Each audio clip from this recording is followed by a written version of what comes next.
and all, welcome in to the Hop the Craft Beer podcast, making beer fun, inclusive, and entertaining each and every week.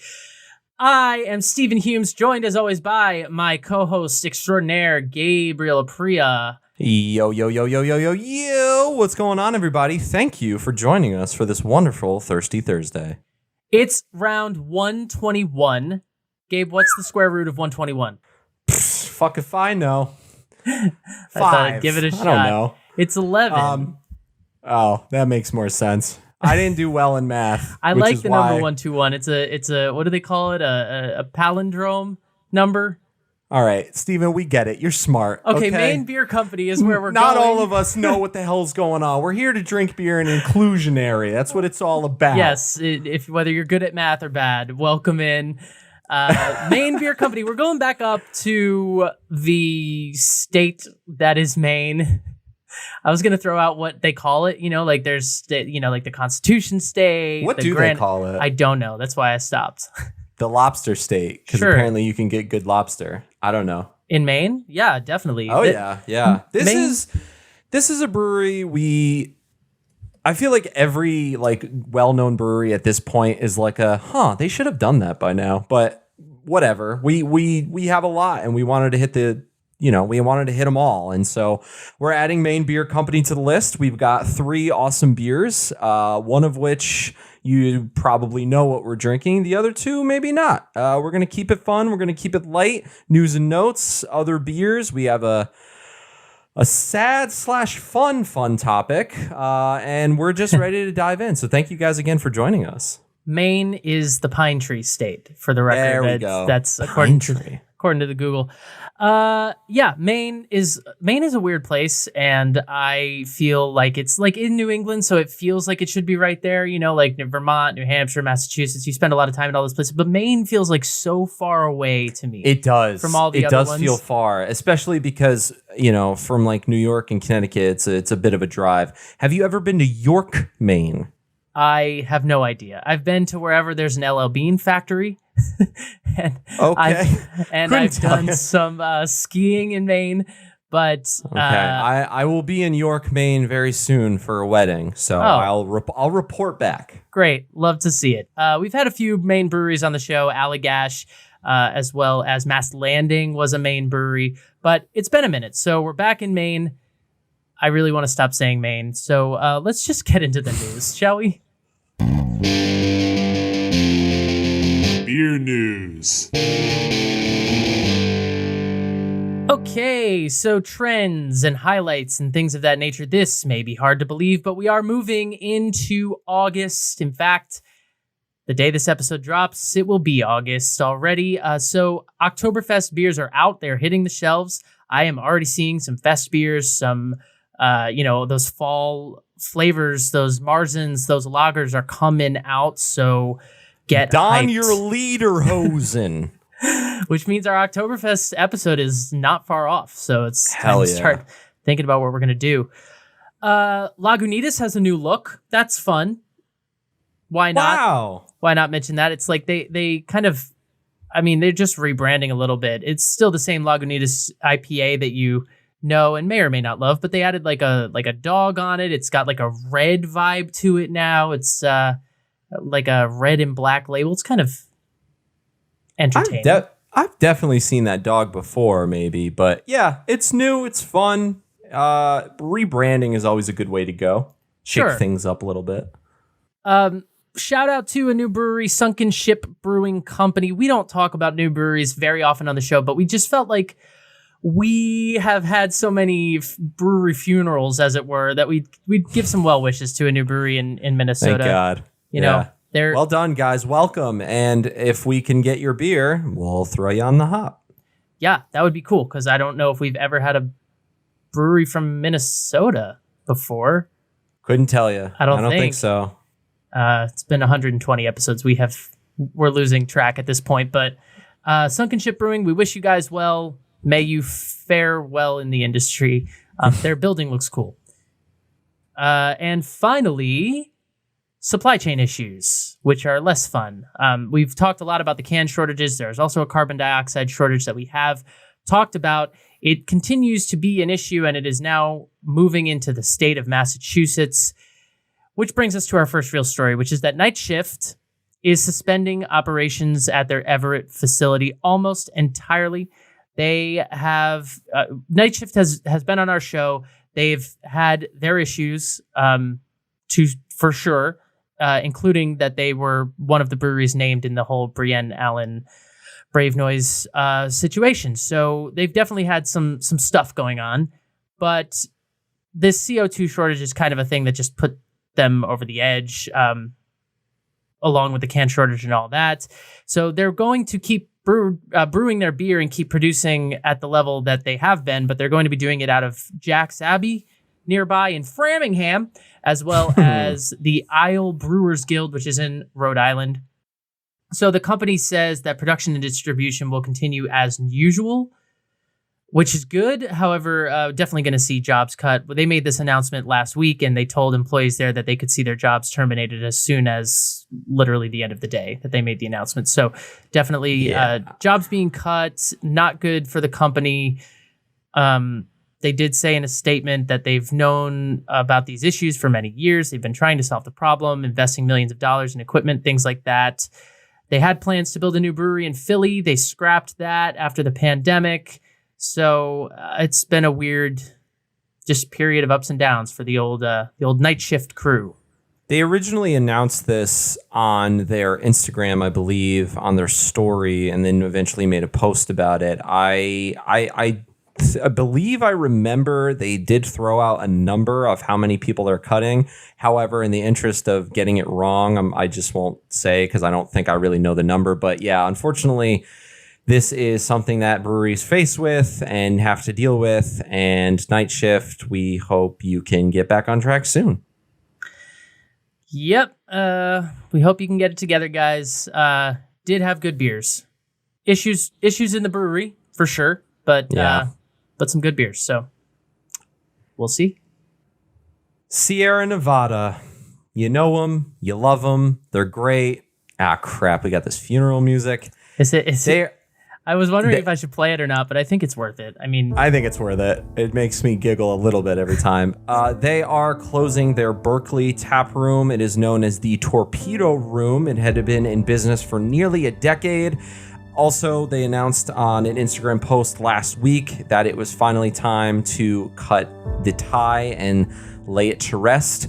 It's tough for us to write these words, quoted the company in an Instagram post, but the effects of the pandemic, from staffing shortages to wayward foot traffic, ultimately made the Torpedo Room unsustainable. It's very sad. Obviously, we don't want to see this. And, again, going off of the whole job thing, people are losing or maybe out of jobs. They may need to relocate. That sucks. We never want to see that. Go support Sierra Nevada. They've been on our show definitely more than once. They Sierra have great Nevada beers. was the second episode we ever did, I think. They were like, they've been there since the beginning. They've been the OGs, metaphorically and figuratively, and they've been great. You know their beers. They're another, they're a trust fall brewery. You don't need to worry about. Just grab one. You're gonna love it. Don't worry about it. It's kind of like that. So yeah, something to. We'll keep tabs on this if the story develops. Yeah, Sierra Nevada as a brewery, is fine, but it's basically this tap room, which is a restaurant in Berkeley, that had to shut down. So after nearly a decade in business, you hate to see it. All right, in a section that I'm calling stories that won't go away, first of all, stories on repeat, just that I'm kind of sick of talking about, but I feel tied to it at this point. Our good friends over at Molson Coors, where's the old, there it is. There he is. Stay thirsty, my friends. Molson Coors, a judge denied their attempt to throw out the $56 million jury award that they need to pay Stone Brewing. If you haven't been keeping up with this story, first of all, go back and listen to all of our episodes. But second of all, literally every single one. Molson Coors, Stone Brewing sued Molson Coors because they said that their Keystone brand, the way they put it on the cans, was a copyright infringement. A judge agreed with them. A jury awarded Stone Brewing $56 million. Molson Coors doesn't want to pay it. Molson Coors, pay up. Stop being a bitch. Y'all the got man. that green? Just make it rain. Y'all got that green? Pay him. And after weeks of anticipation, Maui Brewing is officially moving forward, acquiring Modern Times. Are they? That's what they say. I assume by the time this episode drops, that will already have changed and it'll be being bought by It'll be another like Bud brewery Light. that's been on our show. But yeah, we've talked a lot about this. Brewery X had won the bid. They moved forward with it for a while, then they backed out. Then Maui was next in line. Maui now is, I guess, moving forward with it. So for now, Maui Brewing will take over Modern Times and their facilities, and that will be good for Maui Brewing in terms of getting their beer more onto the mainland. Yeah, man. We did Maui Brewing not too long them. ago. I loved their beers. Yeah, they were really good. The cans were shaped differently. Good on you. Customization. And this is really exciting. Our problem is every episode, it makes us look like we don't know what we're talking about. We're just reporting what we are reading. And the story keeps changing, so don't blame us. Yeah, we're not inside these negotiations. So I just hope that this is the end of it. But this whole Modern Times saga, are we selling, are we not selling, blah, blah, blah, the CEO stepping down, more Brienne Allen stuff. It's just been a lot for this company, and it's just been a wild ride to follow. They've been in the press a little bit more than they should be. And more than they want to be. It's starting to show. Yeah. Well, Maui Brewing, congrats on your purchase. I hope you enjoy it. And in one of our favorite segments, our favorite beer is back. This Week in Gross.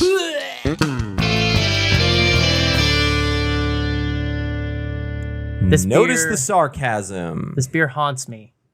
This beer, when you close your eyes at night, do you see it? Do you taste it? This beer is the stuff of nightmares. This beer needs to be stopped. This beer, the people that love this beer and demand it every year, I need to have a talk with.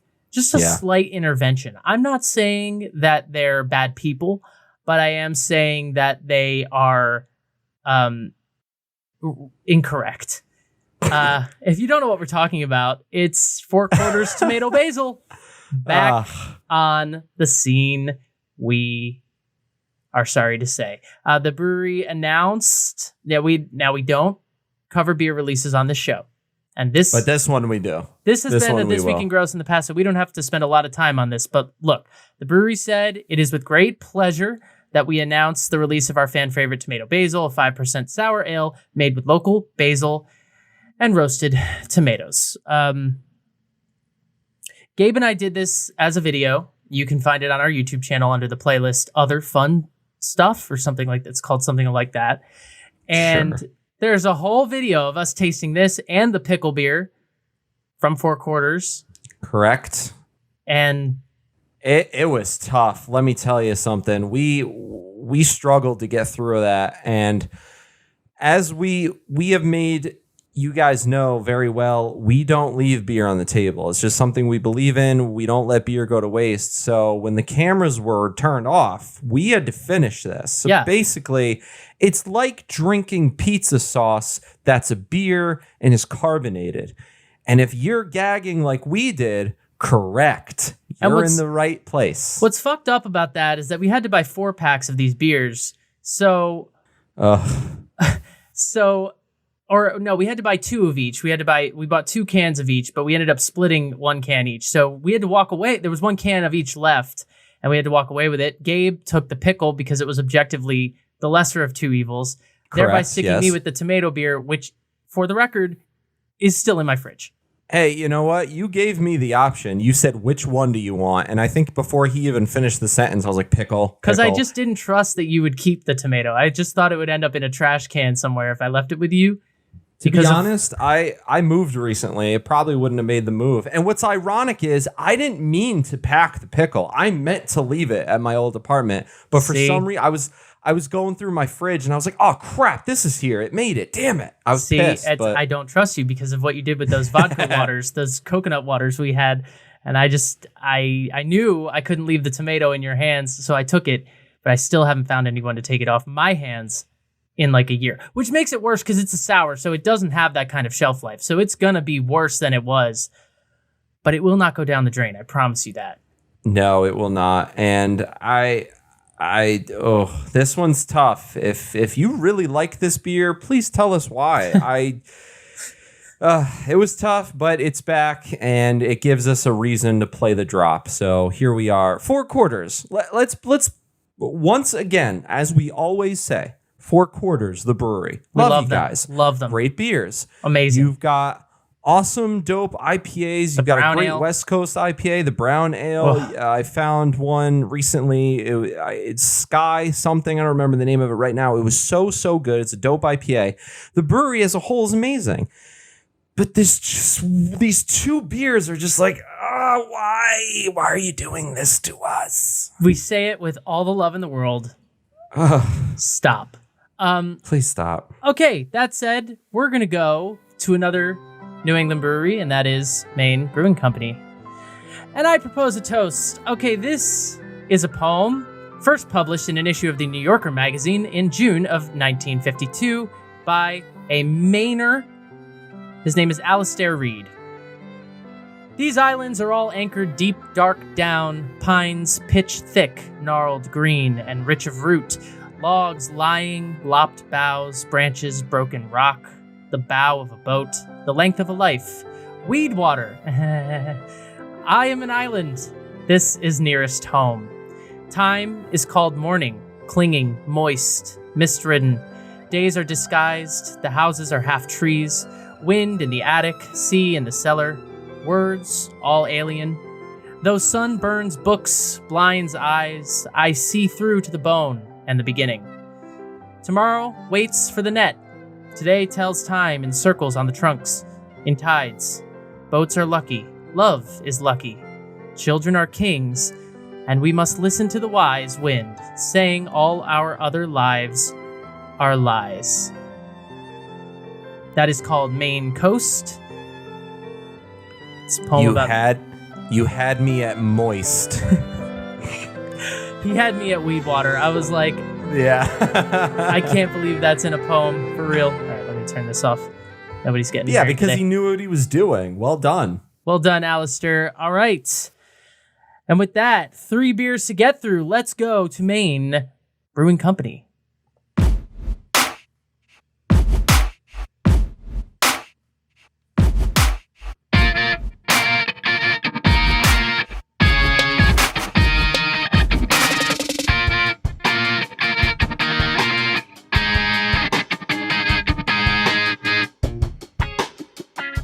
All right. I'm going to kick things off.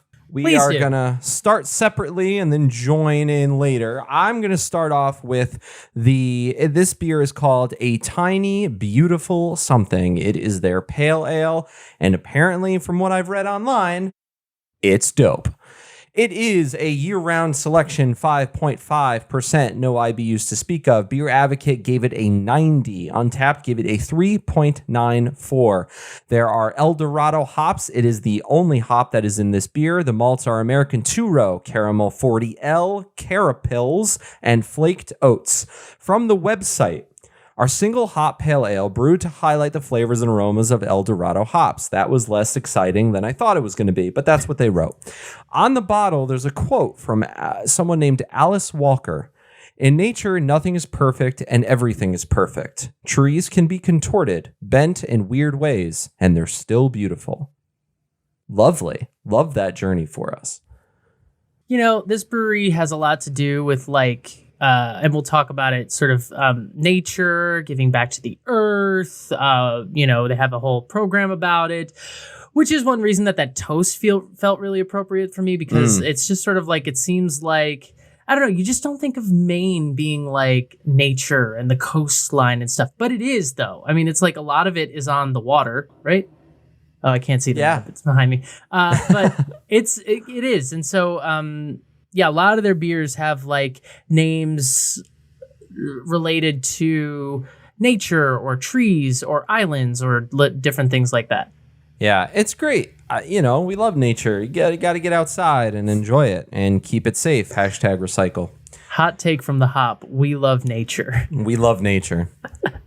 There it is. This beer is in the glass for you YouTubers. For those of you not on YouTube, SRM chart probably between like a 9 and an 11-ish. It kind of looks like darkened orange juice. It's not hazy or anything. It's a pale ale. A little cloudy, but nothing too bad. I can see shapes through it. Ring around the glass, not a lot of head retention or lacing, it seems. The quote from the site says the flavor profile has aromas of orange marmalade, apricot and floral perfume, notes of spice and earth. Most of the reviews I read online also agreed with that. So let's see what we're getting into. So the brewery, the first year that they added this, I think, was around 2014, and they had started playing around with this hop. They said that they decided the El Dorado hop was unique and interesting to them. That's why they decided to throw it down as a single hop pale ale.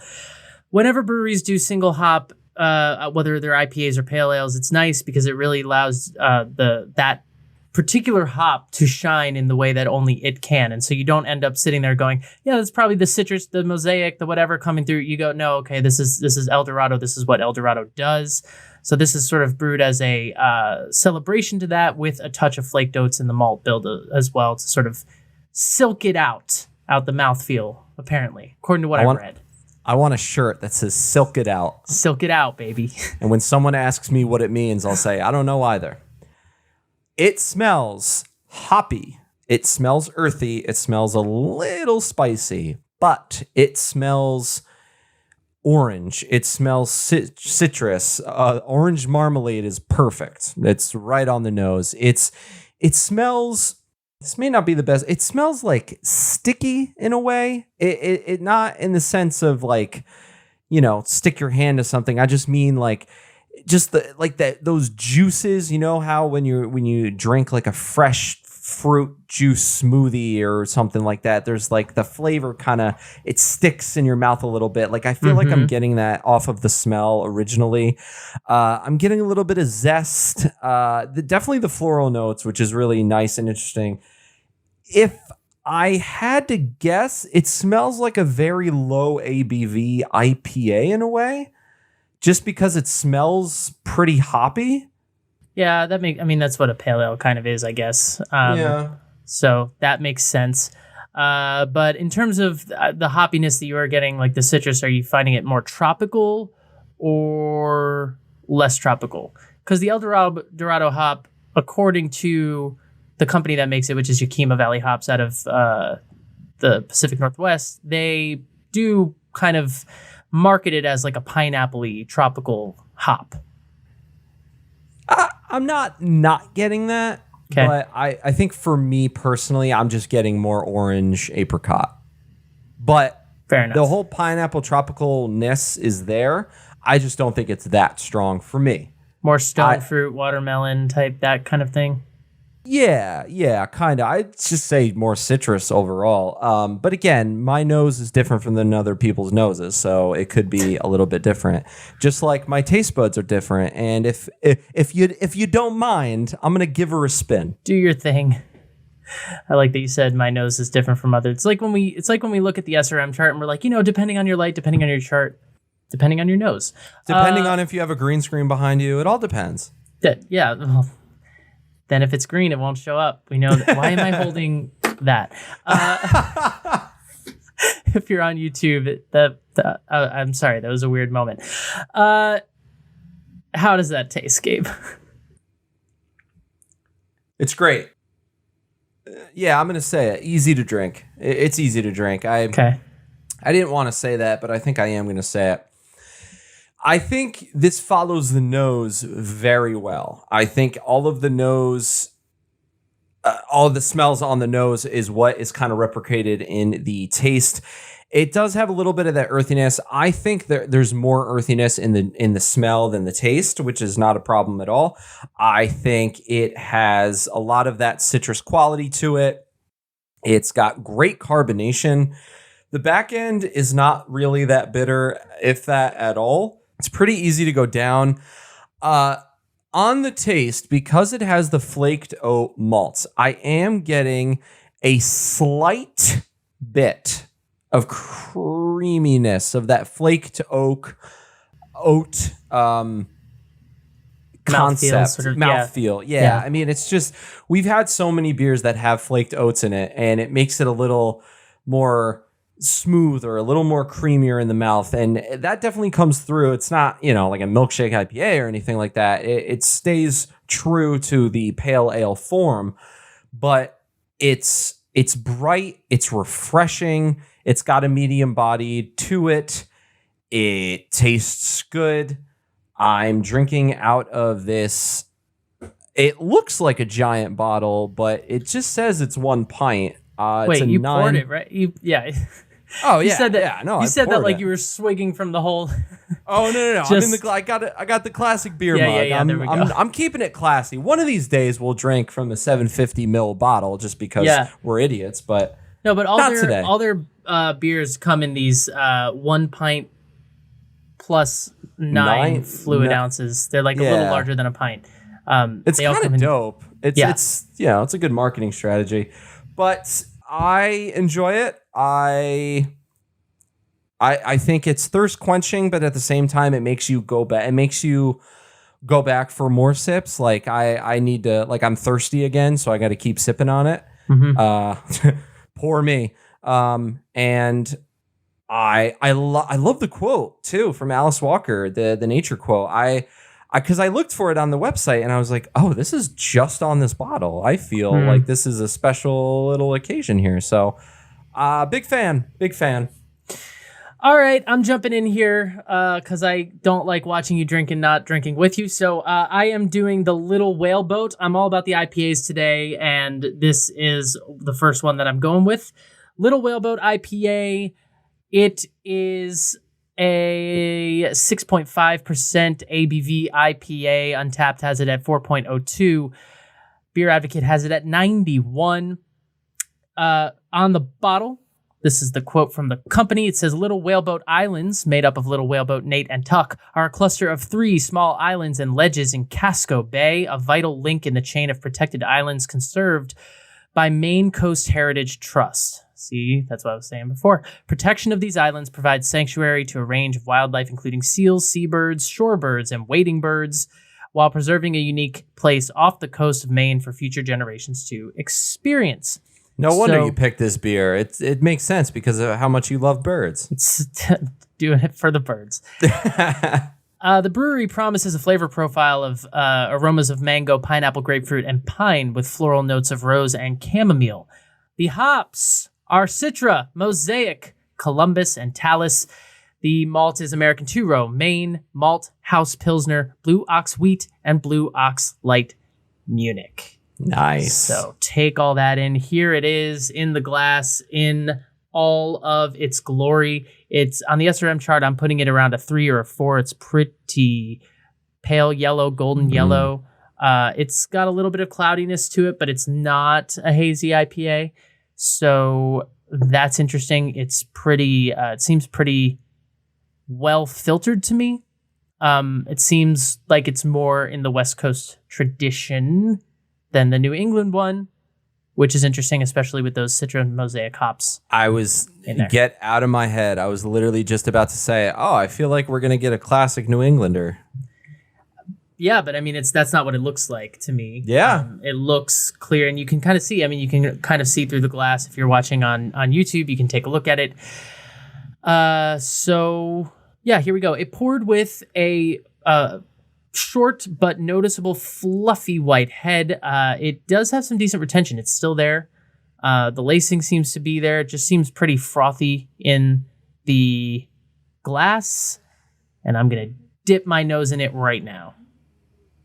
It looks like a pillow. It looks like your nose has a place to relax as you sniff that beer. Right? Like I want to lay down on top of this. Most beers do, which is pretty cool. It's like, oh yeah, there's a little bit of foam. It's like, no, this is legitimately a pillow. The nose is really zesty and peppery, and the citrus obviously is there. It is an IPA, but the citrus is not particularly tropical to me. The grapefruit comes through, the pine comes through. I would say there's a little bit of lemon. I would say the hops are incredibly floral. And that's where I think the kind of rose, chamomile, maybe a little bit of lavender comes in. There is a tropical undertone, but I don't think it's the predominant thing. I think I detect some pineapple here, but I don't get a whole lot of like mango or anything super sweet citrus. It's more the bitter side. Again, that follows that West Coasty thing. I was just about to say, so maybe it is more of a West Coaster then. Yeah. No wonder you picked this beer. The malt is, well, the thing is I had no way of knowing because their bottles are so, and we'll talk about this later, but like everything with Maine Brewing Company Maine Beer Company, it's just a very clean, streamlined aesthetic. Yeah. It's very and so their bottles do not have a lot of information. No. I don't know what you and Bob are going to talk about later because it's just so clean. I feel like their motto should just be shut up and drink it. I mean, it kind of is. Their motto is do what's right, which is kind of another way of saying that. But even down to their brewery, I mean, if you're watching on YouTube, you can see the brewery behind me. Wow, that looks gorgeous. It's just so modern. It's just so sleek and clean. Wow. It looks like no one's going to understand that reference, so I'm not even going to say it. But oh, come on. Have you seen the movie Burnt with Bradley Cooper? Yes. You and I are the only two people in the world who've seen it. But so you know the other guy's restaurant? Yes. It looks like his restaurant in here. It's like sometimes this podcast is just for us. Yeah. It's like a science lab in there, and it's like very white. It really, I can't remember the guy's name, but no, you're absolutely right. It looks exactly like it. Holy shit. That's Maine Beer Company. Wow. Okay, I'm gonna drink this now. That's incredible. Thank you for being there with me on that. It's a good movie, and it's on our list. I have a movie list and TV show list because there's too many to keep up with at this point in time. So it got added to the list. One thing I want to say very quickly about the three beers we have today, they all got a 90 or better Beer Advocate rating score, which is pretty freaking impressive. So people really like these beers. This beer is interesting. I don't know. It's not a New England IPA. It's not juicy, but it's also not really a West Coast. It's just an American IPA. It's just like, it's a blend of the two styles kind of. What it is, so the citrus is there, but there's nothing tropical in the mouth to me. It's very heavy grapefruit, tangerine, very bitter, kind of pithy citrus. But there's not a whole lot of pine or dankness. I mean, there's a bite to it. There's a bitterness to the hop on the back end for sure. But it's more, the predominant thing to me is more the florality. It's more that chamomile. It's more that lavender. Those things are definitely there. The malt makes itself known. It's crackery. It's peppery. But it's just, it's surprisingly pithy. And I don't know where to put it on the category of like West Coast to East Coast. It's kind of neither one. Central Coast. So it's like a Chicago beer. It's Chicago. This beer is Chicago. It's very good. The mouthfeel is light-bodied, maybe leaning towards medium, with a surprisingly good carbonation. But it's very, very drinkable. I mean, it's 6.5%. It's not like a heavy IPA. It's not overwhelmingly dank or bitter, but it's also not... it's just not... I think that for a lot of New England IPA people, this just isn't what they're looking for because it's just not that juicy thing. So that brings me to one reviewer on Beer Advocate who I'm not going to give their name out, but they did refer to this as a quote unquote throwback to the hoppier West Coast nature of the style. That's what he said. He or she said, I quote them, quote, "The hoppy edge is a return to an older style of 6 to 7 years ago. Those days are gone." No, they're not. Fuck you, human. I'm not going to give their name out, but they're robot, whatever. Yeah, whatever. whatever it is that made this comment, I'm not going to say anything except that they're from Massachusetts, which makes them a masshole. You are wrong, sir. The West Coast IPA is not dead. We are here to defend it. That would be him, not the West Coast IPA. Yes, correct. Okay. For the reviewer, not for the West Coast style. It's very much alive and well. Very much. I mean, well, it's. I would say it's endangered, but we're trying to hold on to it. But that said, I don't think that this is an endangered species in the wild. I don't think this is a throwback to the West Coast IPA style as a thing. I think this is a middle of it's a hybrid of those two scenarios. It's sort of like there's nothing about this that wouldn't please your standard IPA drinker.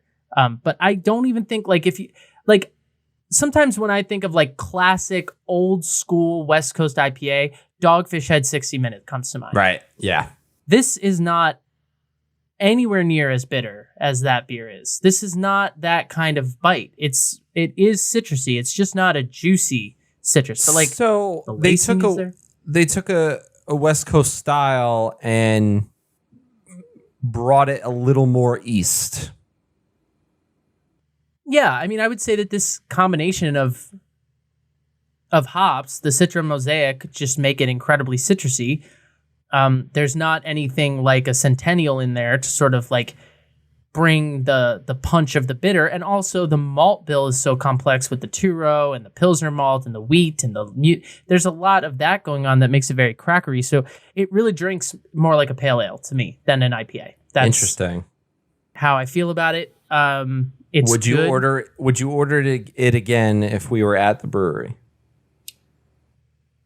Sure. I mean, probably not, but that's only because they have so many like IPAs there that I would want to try other ones. But I mean, this is an IPA heavy brewery. Like this place is one of the IPA houses, and they do a few other things, but like they do a lot of IPAs. Yeah, that's true. But that's not because I don't like this beer. If you put like this on a menu, I would be inclined to order it. It's good. Yeah, for sure. Or get it in a flight. Oh, easily in a flight. Would fit really well in a flight. Yeah. Yeah. We have to talk about the brewery. Let's do it. Because we got another beer to drink. But it's Maine Beer Company. Their motto is do what's right. Again, very streamlined aesthetic. You should know them if you see them in stores. Buy, again, these larger bottles, and they all have these white labels with just like, what is that, Times New Roman font? I mean, it's just like... yeah. What? I it's think just it as honestly clean, is. It's just clean like, hey, look, this is what it is. Drink it and be quiet. Okay. Which I kind of love. Sure. Yeah. It's a family affair. It is. Daniel and David Kleban are the guys. It started with an idea, and then it kind of got shelved for a while, and then one of the brothers went to business school, and then or something like that, or law school, and then at some point they had a craft brewing, like a homebrew kit, and they had fun doing that, and they just looked at each other and were like, do you want to be a lawyer or a brewer the rest of your life? And that's how it came Daniel to be. said, I want to be a brewer, which is the correct answer, and here we are. Mark. Good job. Exactly. The first beer they still make, it's called the Peeper. And it's one of my favorite beer names ever. Peeper. It's great. Peeper. It's hilarious. We'll talk about that later, but I know not only is that their first beer they made, but it is another very, very popular one amongst people who love this brewery. For sure. And you see it on beer menus, and it's a weird thing to say to a waiter when you go, "Can I have the Peeper?" It just feels awkward. Can I get a Peeper or Can I get the Peeper? Okay. Peeper. Okay. I'm gonna stop doing that. Sometimes it's just for us. And they're, like I said, they're a New England IPA house. I don't think I would put them in the treehouse category, but they're in that world of like, they're one of the go-tos for really good IPAs. That's why their beers, the one that we're drinking next, has a quote unquote world-class status on Beer Advocate, because they're really well known for these IPAs, especially the Peeper and the one that's coming up. So Ayo. they expand. So they started, I think, officially brewing beer in like 2009, 08, somewhere around there. Yeah, it was one of those, they say they opened around the 2010 area, so the facility, so they started brewing slightly before that. They had a 1-barrel brew house on Industrial Way in Maine, and then it eventually led to a much bigger facility, and I believe they are still brewing out of that new bigger facility. Yeah, and the new facility is really nice. It's just sort of like it looks like a barn, honestly. The front facade of it with that Times New Roman Maine Beer Company. And then they're just solar paneled like crazy, just solar panels everywhere. This is a brewery that really believes in giving back to the planet, giving back to the earth. They have this program. It's called 1% for the Planet. They pledge to give 1% of sales to environmental nonprofits, to name a few: Allied Whale, Center for Wildlife, Diane Fossey Gorilla Fund, Bicycle Coalition of Maine, Royal River Conservation Trust, Maine Coast Heritage Trust, Maine Audubon, Wolf's Neck Center, yada, yada, yada. Many, many more. But they give back, and they also have the little insignia on all the bottles. If you're on YouTube, you can see it says 1% for the planet. Recycle, jabronis. Founded in 2009. I've made it official, and there we are. We do our research. And if you care about Maine geography at all, they're in Freeport, Maine. So if you're like, well, where in Maine are they? It's a big state. They're in Freeport. They even say on their website they're primarily known for IPAs and Pale Ales, as well as their commitment to the environment. So that's what you're going to see there. This is not. Listen, they aren't doing any barrel aging there. Hate to say it. Damn it. Although you should, guys. You should do that. Just saying, if you listen, you should get a barrel aging program involved. Or just get a barrel and put beer in it and just see what happens. It's easy. Any kind of barrel. It's easy. I can do it in my sleep. Go to Home Depot, ask if they have barrels. They probably don't. They'll send you somewhere else, and you'll find one eventually. It'll be great.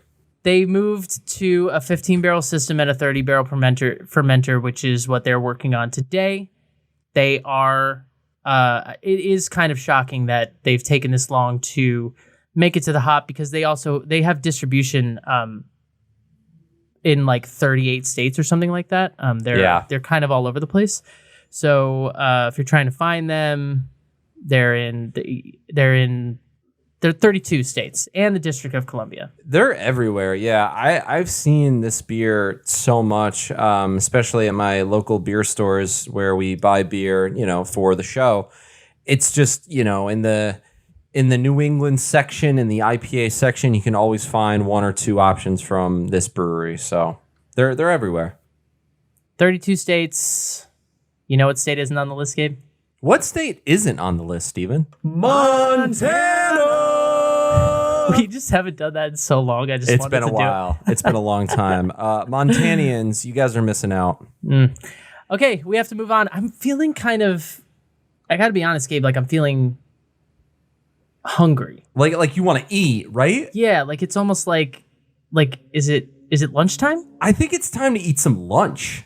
It's the Lunch India Pale Ale here in the flesh. It's the lunch. It's lunchtime, people. I have wanted to have this beer on the show for so long because I just wanted to say that. We're doing the lunch. We're doing the lunch. It's apparently very popular. I think it's arguably their most popular beer. It's one of the best beers. Up there with the peeper. And can I also just say, super fresh. I mean, both my beers were brewed at the end of June, and we're drinking it here on the last day of July, to out the day that we're recording. And we don't get to say that very often. Sometimes we're hiding those fucking dates. So I feel very proud to say this was brewed last month. Not only do I have the date, I have the timestamp. This was brewed at 9:30 in the morning. This is 7:52, and the lunch is at 11:35. Well done, guys. Oh, my God. The ABV on this one is 7%, Untapped 4.18. Beer Advocate has it as a 97. As I said before, that does qualify it in Beer Advocate terms as world class. And here it is. And it's markedly darker in the glasses than our previous beers were. On the SRM chart, I would put this somewhere in the realm of maybe an 8 or a 9. It's pretty dark amber color. It's pretty hazy or opaque or cloudy, I guess you would say. Very good head retention, about a centimeter thick, but it kind of looks like a pillowy white foam. Looks very good. There's a little bit of lacing. It's sticking to the glass, but it's kind of running down kind of quickly, but it is there. It looks like an IPA. It smells like an IPA. It looks delicious. I'm so excited to get some lunch. The brewery refers to this as, quote, our East Coast version of a West Coast IPA. I have no idea what that means, but they do say that there's intense hop flavors in here, aromas of tropical and citrus fruits and pine dominating, as well as a subtle malt sweetness bringing beer into a balance. We love balance. The hops in here are Amarillo, Centennial, and Simcoe. I like that blend. That's very fun to me. I love a Centennial hop. And I love that it's not going to lean too heavy on the citrus side. It's going to be a nice balance. Already just reading it, I love it. The malts are American Two-Row, Caramel 40L, Red Wheat, Munich 10L, and Carapils. The website says Lunch is a special whale that has been spotted off the Maine coast since 1982. She has what looks like a bite taken out of her fin, which adds to her unique character. I don't really know what we're talking about anymore. We dedicate this beer to her determination and persistence. Keep on swimming, keep on swimming. It literally says keep on swimming. I didn't just decide to start singing that, as amazing as that song is. Anywho.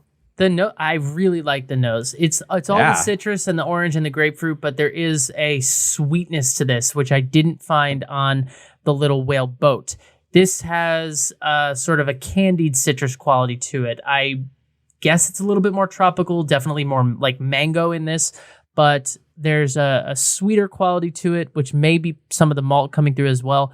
A little bit of honey, something a little earthy about it, and some bitterness as well underneath it. I like the blend.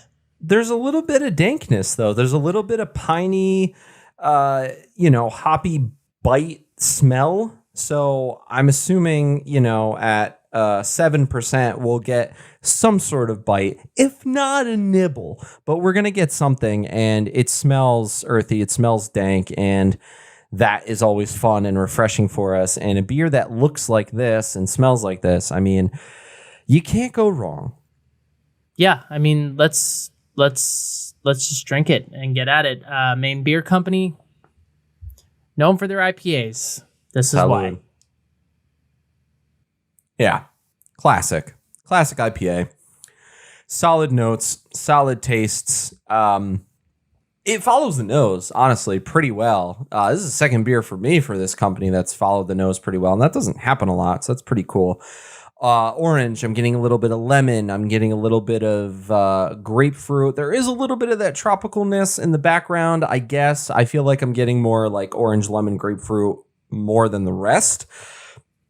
A little bit of a hot bite, nice bitterness in the back end. The mouthfeel's got great carbonation. It's a little higher than I thought it was going to be, but no problems there.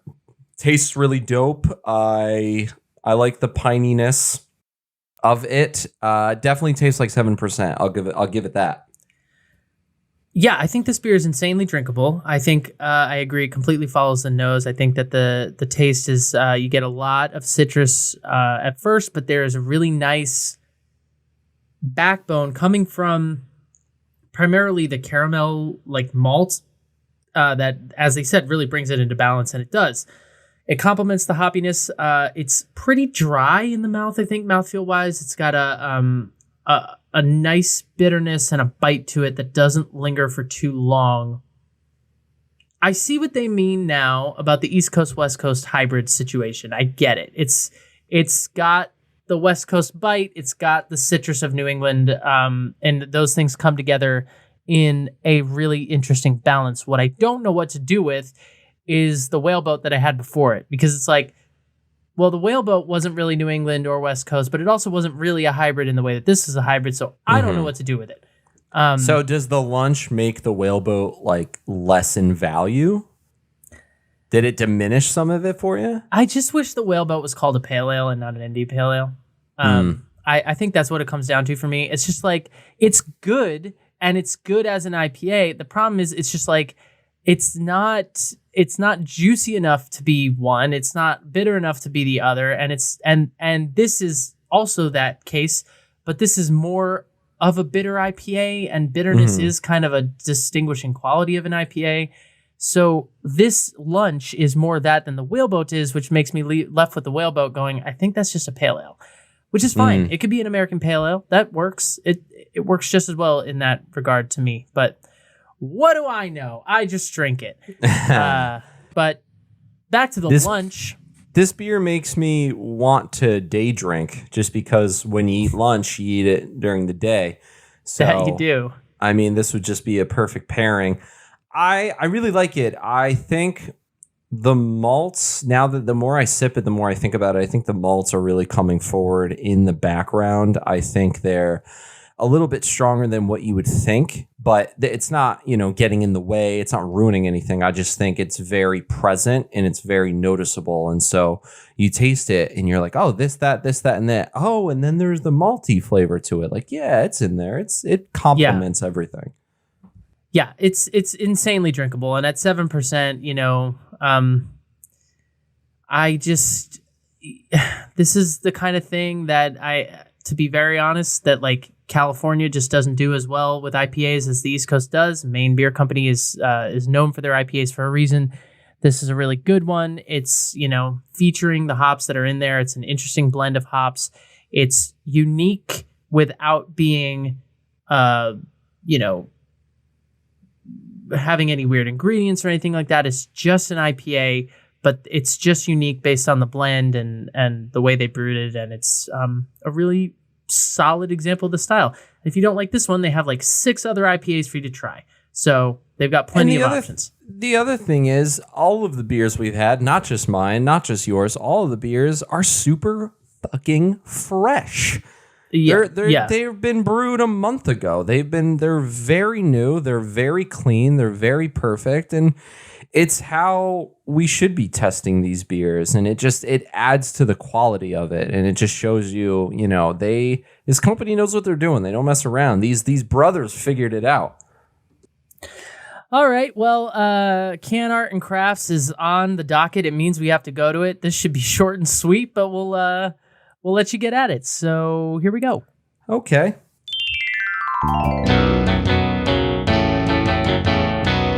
Can Art and Crafts.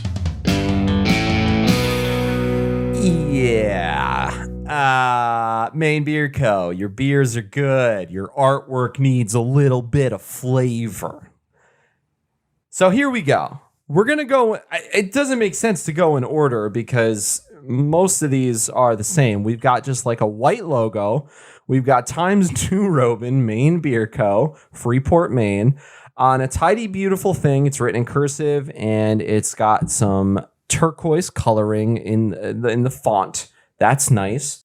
The lunch has a little. Now I see it. Now I kind of do see a whale fin, but it also kind of looks like a mountain. But lunch is just in big, bright blue letters. That's kind of cool. Steven's got his whatchamacallit whaleboat. Whale tail's a thong, sorry. Whaleboat. It's the same thing. You've got a little insignia, a little emblem there. I don't know what that is, but it looks like it's kind of just some trees and an island in yellow with a very, very, very, very, very, I can't stress this enough, very small moon, almost microscopic, deep in the background, also in yellow. Yeah, so this brewery does a lot of things right. I think their marketing could use a little help. That's the only negative thing I'm going to say. And therefore, for all these beers, I mean, I'll give the lunch a 3.4, but the rest I got to give a solid 3. There's really nothing going on, but that's okay. The bottles are big enough that I think if they're sitting next to other beers, you can't mistake it because of the size. So I'll give each beer an extra point for that. So we'll bring the lunch up to a 4.3, or 4, whatever I said, just because of the size of the bottle. Bob Ross is here. Bob Ross agrees. And Bob Ross is happy because the logos are so white and plain that he now has a canvas to paint off of. So he's all set. So he's going to go paint. I'm going to put him down so he can do his thing. And that is another great edition of Can Arts and Crafts.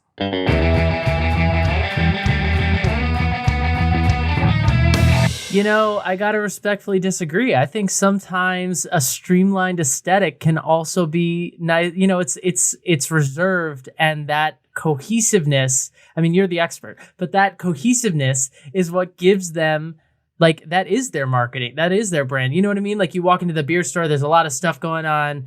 Brewery West, some of the other ones we've done. You know, just some with the crazy artwork. What's the one with the lizard thing that I? It's literally called Lizard King. Yeah. That one, just a lot of stuff. And then you see Maine Beer. Sometimes it's too much. And Maine is like, Maine. It's just, it's simple, it's clean, and you're like, it's Maine Beer Company. What? We are Maine. Okay. What's on tap at the brewery? The current tap list. What's currently being poured, if you went there today, the Tiny Beautiful Something is there. They have something called their Black Barn program. That is a program that is about being creative. It's about challenging the team to brew new things, to, you know, go outside of their comfort zone. And that's where you find some really interesting stuff. It dates back to 2019, and it includes everything from, they had a Maine special bitter, which I don't know what that is, but I can only assume it's an English special bitter that was brewed in Maine. Yeah, that sounds epic. That's where you find their Belgians. That's where you find their Imperial Stouts, a number of DIPAs, a rye porter at one point in 2020. It's really interesting because most of them, they're just number. There are no names. So it's like, you know, number 19 IPA, number 28 Imperial Stout, and it goes in order. And so it's an interesting program that's, you said these are brewed by the people at the brewery? It's challenging their team to brew new stuff. So it's a series of beers allowing the brewers to work with new styles, new recipes, new ingredients, different things like that. And then they go through lab testings. And so all that to say, what's currently on tap is number 33 and number 35, which is a black ale and an Irish dry stout, respectively. They have a series called Dinner, which I guess doesn't makes sense. Roll off the tongue as bad as lunch. But it makes sense as a follow-up, though. They just need a breakfast. Yeah. Like, their session should be called the breakfast. That's true. Pitch idea. Maine Beer Company. You heard it here first. And then they need to have like another pale ale called the Snack. Can you imagine? I'll have the Snack. We could do this all day. But the Dinner is their DIPA series. They've had a few of them. And then they have all the beers that we're currently having. The Lunch, the Little Whaleboat, and the Tiny Beautiful Something are all on tap, as well as the Peeper, holding it down, and a few other ones. So that's what you can currently get there. I wanted to shout out the two beers, the Woods and Waters. They say we brewed this special IPA to commemorate the establishment of the Katahdin Woods and Waters National Monument. Beer for a Cause, IPA, 6.2%. Lots of good flavor profile. And then I discovered this while reading about the brewery. One of the owners, David, I believe, the one who was, well, they both started it, but David has a daughter named Zoe, and they have a beer called Zoe, and it's an amber ale, 7.2%. We love a good amber ale. On a rainy day in 2009, my 5-year-old daughter Zoe and I were wandering the streets of Bar Harbor and stumbled across the Whale Museum. Zoe loved it. It put a smile on her face. Hopefully our ale will do the same for you. Cheers. Absolutely. That's dope. Yeah, I can't even. There's a lot of layers of loving that. Besides it being adorable, it's a 7.2% amber ale. Yes, please. There you go. Scrum diddly-umptious. Okay. We need to move on, but Maine Beer Company is great. Gabe dinged him a little bit on the artwork, but I think the clean aesthetic is really interesting, unique, and different, and deserves some points. But the beers are great. The IPAs are great. I think they should get on some barrel aging stuff, guys. It's just my pitch. I would love to see them make a barrel age. I would also love to see them make a sour. What can you do with a sour? I feel like, dealing with the environment and the earthiness, I feel like they could bring that sort of emphasis to a sour and it would be really unique and really different. That's true. If you have the resources, a fooder situation at your brewery could be really interesting tucked in the woods of Maine there. That's true. All right, we're already running long. We have one more thing to do. Here we go.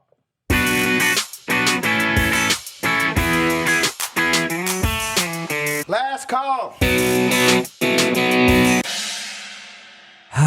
This one is a little nostalgic and a little sad because if you've been paying attention recently, I'm sure you are aware and just as upset as most people are that the Choco Taco creamy treat dessert has been discontinued. Klondike has decided to cut it loose. It's no longer going to make it. They do say that they're going to try to bring it back. But as of right now, the Choco Taco is no more. Pour one out for the Choco Taco. Here's where it gets funny. People are losing their shit. I mean, everyone is so upset about this. I'm so glad I'm not the only one who feels this way. And we found an article online with some hilarious ass quotes and just some general information. So here we go. The name of the article, Sorrow in Choco Taco Town after summer treat is discontinued. Already hilarious. Basically, as I mentioned, Klondike is cutting it loose. A tech millionaire offered to buy it. A U.S. senator suggested that the government should force manufacturers to make it.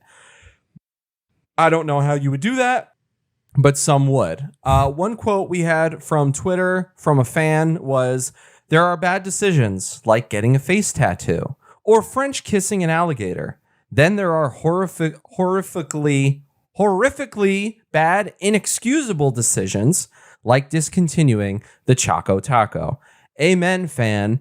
Amen." And then a U.S. senator from good old Connecticut, where the hell else, tweeted that he would invoke the Defense Production Act to mandate continued manufacture of Choco Tacos. Let's get the law involved. Steven, have you ever had a Choco Taco? I've been silent. There are nuts atop this piece of... Yeah. Because I have no stake in this game. I don't care about the Choco Taco because I can't eat it. I can't eat it. So, when you said ice cream inside a waffle cone taco with chocolate on top of it, I was all on board. Then you fucked it up with nuts. I don't know what that was about. Maybe that's the problem. Maybe their supply chain issue is nuts and they could just take the nuts off the fucking thing and then I could have it, you could have it, we all could have it. It would be great for everybody. I am generally a fan of peanut products no longer being on the market. That is part of my mission in life. Oh, so you're pro this article, you bastard. No, I'm just confused. I'm like sitting on the sidelines going, well, why are they discontinuing it? Like, if there's this much backlash, what's the problem with the Choco?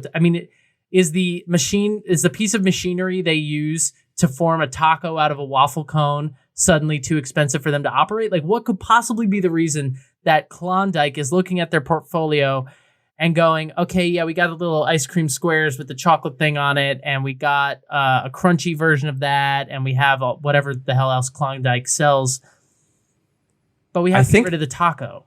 I think they do the drumstick. I know they have the classic Klondike bar. Yeah, I'm there with you on that. I don't understand. The company's got to be doing well. I don't understand why you're cutting anything. Time out. Sorry. The drumstick, isn't that also ice cream in a waffle cone with chocolate and nuts? Yes, but... So is the shape of it the problem? I don't understand. As someone who can't eat these things, I don't get it. I'm just confused. It's funny to have your perspective on this. The legitimate quote from the company is, over the past 2 years, we have experienced an unprecedented spike in demand across our portfolio and have had to make very tough decisions to ensure nationwide and necessary but unfortunate part of this is that sometimes we must discontinue products. I don't really get that, though. I don't really get it, and I don't agree with it, and neither does any of America. So many people are getting behind this. I have so many friends and family members that have been like, what the hell? People have offered to buy it. There was multimillionaire Reddit co-founder Alexis Ohanian called out someone on, I don't know how to say that, called out someone on Twitter and basically said, listen, I will buy the rights. I will keep this train a-moving. And they ignored her. So I just solved it for everybody. Eat drumsticks. Problem solved. You're welcome. No, you're it's welcome, not the same. You're welcome, America. Take it from one guy who can't eat either one of these products. The same ingredients are involved. You're welcome. Listen, I solved the Choco Taco problem.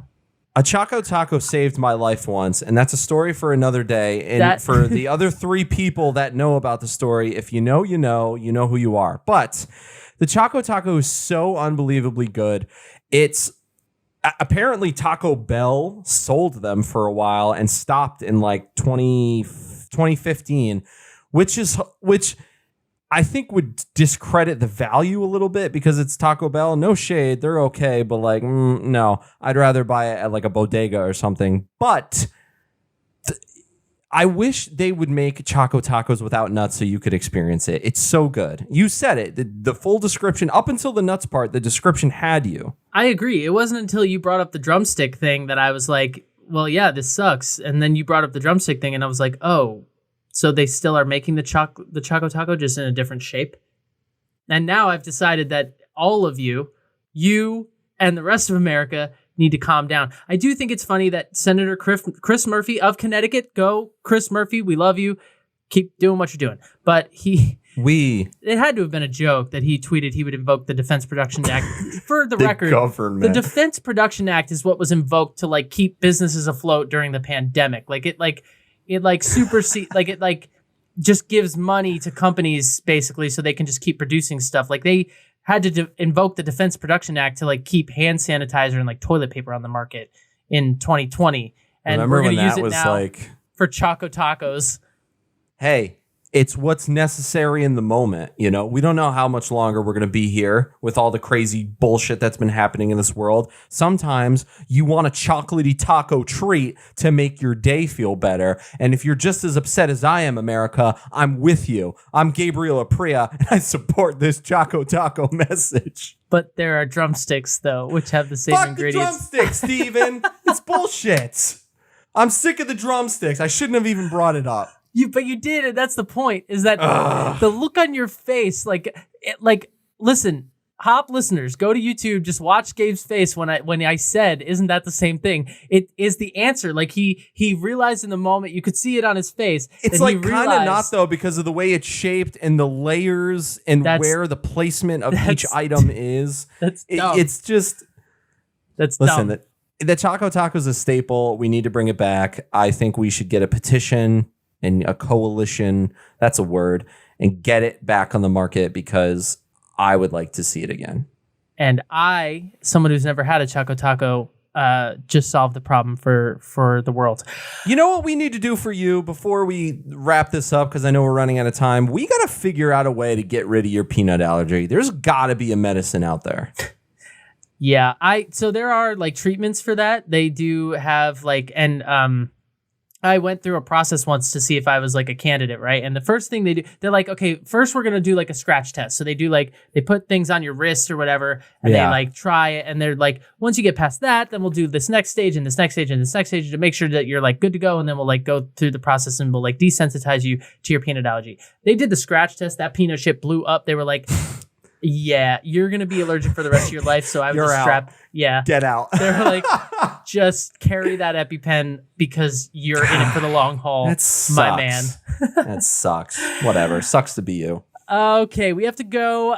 The Twitter, the Instagram, it's at the HO Podcast. You can send us an email with any suggestions you may have or feedback. If you want to comment on the Choco Taco, that's fine. It's thehopod@gmail.com. Gabe is at Gaberade67. I am at Shakespeareist. We have had a great time. We'll be back in 2 weeks with something a little bit non-alcoholic. So tell your friends and family it's finally happening. And we'll see you then. Until then, enjoy the dog days of summer, as they say. Stay cool out there. It's a heat wave. We love you guys. Drink good beer. Take care. Cheers.